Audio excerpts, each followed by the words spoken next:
दुरुपयोग न कर पाए, ऐसा भी। इसके अंदर राजद्रोह जैसे कानूनों को एक और हम निरस्त कर रहे हैं, तो दूसरी ओर धोखा देकर महिला का शोषण करने वाले और मॉब लिंचिंग जैसे जघन्य अपराध करने वालों को दंडित करने का भी है।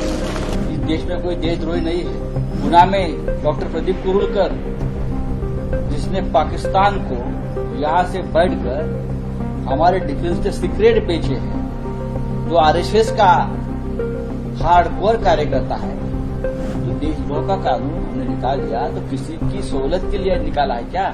गृह मंत्री अमित शाह ने बीते शुक्रवार लोकसभा में सीआरपीसी संशोधन बिल पेश किया। इसके मुताबिक देश में राजद्रोह कानून सहित 3 कानूनों को खत्म किया जाएगा। केंद्र सरकार की ओर से लाए गए इस बिल पर अब सियासत भी शुरू हो गई है। उद्धव गुट वाली शिवसेना के नेता संजय राउत ने राजद्रोह कानून खत्म करने को लेकर केंद्र सरकार पर निशाना साधा है और पूछा, क्या सरकार डीआरडीओ के वैज्ञानिक प्रदीप कुरुलकर को बचाने के लिए देशद्रोह कानून हटा रही है? को हमने रद्द किया। ठीक है भाई, अच्छी बात है। इस देश में कोई देशद्रोही नहीं है। जिसको ऊपर देशद्रोह का कानून लगाना चाहिए था, आपने लगाया नहीं। गुना में डॉक्टर प्रदीप कुरुलकर, जिसने पाकिस्तान को यहां से बैठकर हमारे डिफेंस के सीक्रेट बेचे हैं, जो आरएसएस का हार्डकोर कार्यकर्ता है, उनको तो अपने देशद्रोह का कानून नहीं लगाया था, उसको बचाने के लिए आपने निकाला है कानून।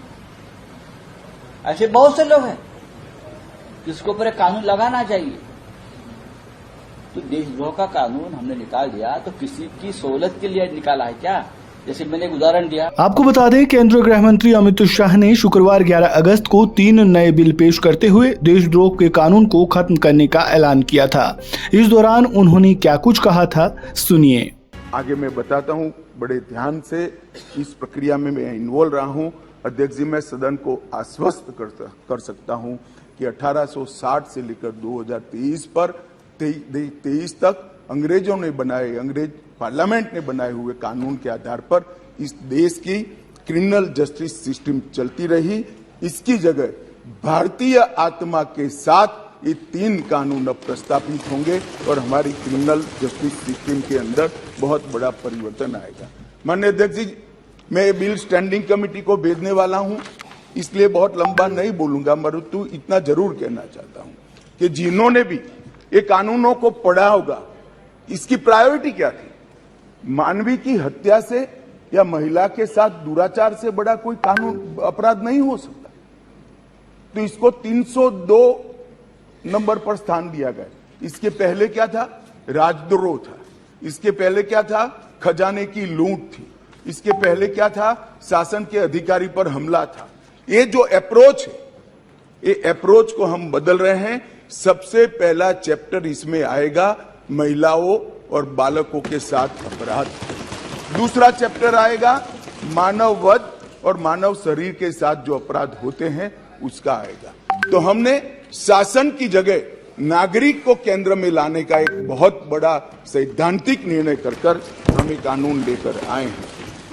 टोटल 313 बदलाव है मान्यवर, और मैं इतना कह सकता हूं कि हमारी न्यायिक दंड प्रक्रिया, क्रिमिनल जस्टिस सिस्टम के अंदर आमूलचूल परिवर्तन होगा और सबको ज्यादा से ज्यादा 3 साल के अंदर न्याय होगा।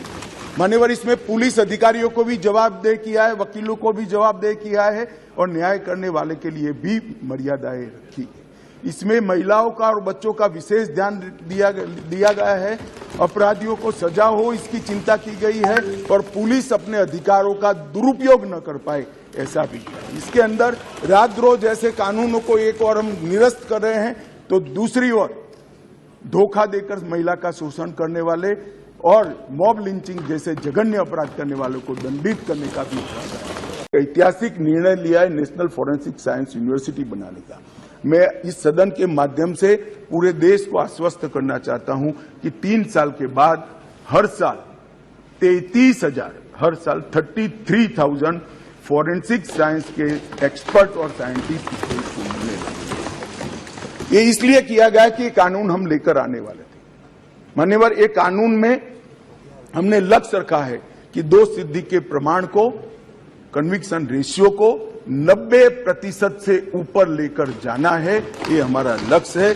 इसलिए हमने एक महत्वपूर्ण प्रावधान किया है कि 7 वर्ष या उससे ऊपर की सजा जिस धाराओं में है वो सभी क्राइम सीन पर फॉरेंसिक टीम की विजिट को हम कंपलसरी कर रहे हैं और मान्यवर इसके माध्यम से एक वैज्ञानिक साक्ष्य, एक साइंटिफिक एविडेंस पुलिस के पास होगा जिसमें कोर्ट में दोषियों को बरी होने की संभावना बहुत कम हो जाएगी। इस खबर में फिलहाल इतना ही। ताज़ा अपडेट के लिए बने रहें वन इंडिया हिंदी के साथ।